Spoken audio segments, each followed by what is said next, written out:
Assalamualaikum warahmatullahi wabarakatuh. Perkenalkan, nama saya Ahmad Kafit Rizal Maulana dari 12 TKR 1. Saya di sini akan melakukan ujian praktek bahasa Indonesia yang menceritakan tentang film Pocong Rumah Angker.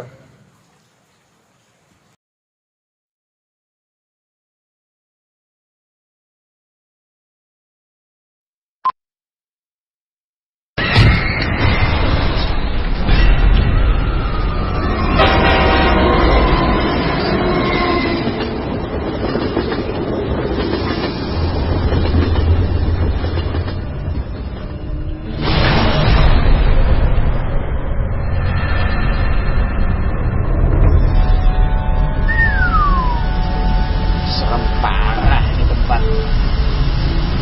Tapi oke sih buat diliput. Lu yang berani. Gua anak metal. Gua gak mungkin takut sama setan.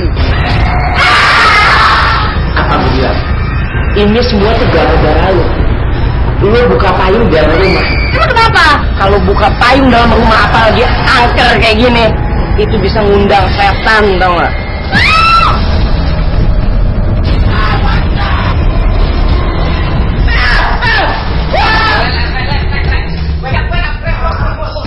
Bisa hal man, lu gangguin diri gue mulu.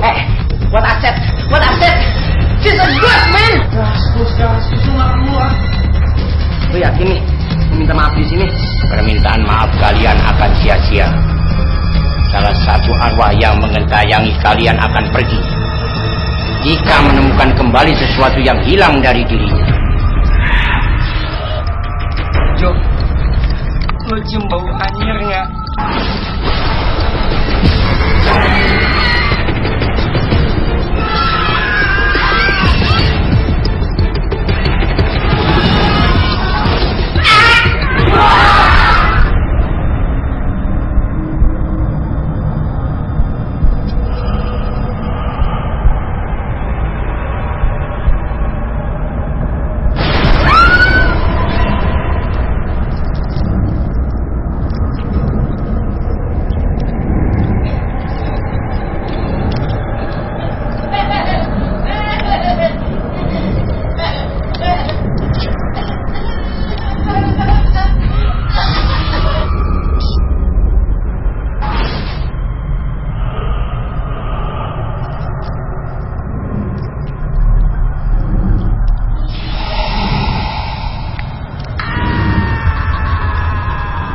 Kita bahas kali ini.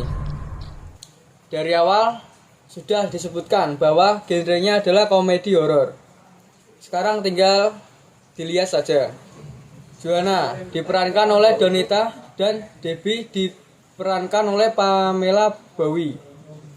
Berniat meliputi sebuah rumah kosong yang dikenal sebagai tempat pembuangan mayat kasus-kasus kriminal. Mereka berdua minta diantarkan oleh Zaki, diperankan oleh Zaki Zima, yang kebetulan pernah ke sana bersama dua orang temannya, lupa namanya. Yang jelas diperankan oleh Krishna, Patra, dan Radit. Saat sedang menyusuri bagian dalam rumah, Donita menumpahkan sebuah payung hitam. Karena waktu itu kondisi hujan dan atap rumah sudah bolong, spontan Donita mengambil dan membuka payung. Zaki kaget dan memarahinya karena percaya hal tersebut bisa mengundang datangnya makhluk gaib. Entah benar atau tidak, sejak itu mereka mulai diteror. Kedua teman Zaki pun mengalami nasib yang sama. Bahkan si hantu pocong itu terang-terangan menampakkan diri di depan mereka sebagai wanita yang bernama Lilis. Dari alamat rumah yang diberikan langsung oleh Lilis, Zaki dikakak akhirnya tahu bahwa yang mengganggu mereka adalah arwah penasaran Lilis dan temannya yang diperkosa sekaligus dibunuh di rumah kosong tersebut. Pelakunya sendiri disebut punya wajah yang kebetulan mirip dengan Zaki. Hingga dirinya lah yang paling sering mendapat gangguan. Agar tidak lagi diganggu, mereka diminta untuk mencari cincin Lilis yang hilang di rumah tersebut. Karena sudah sampai diteror, mereka pun memutuskan untuk mencari cincin yang dimaksud. Namun anehnya, meski sudah berhasil melakukannya, duo Poci dan Kunti masih terus mengganggu mereka. Tanggal rilis 16 Desember 2010. Durasi 1 jam 18 menit. Sutradara Koya Pagayo.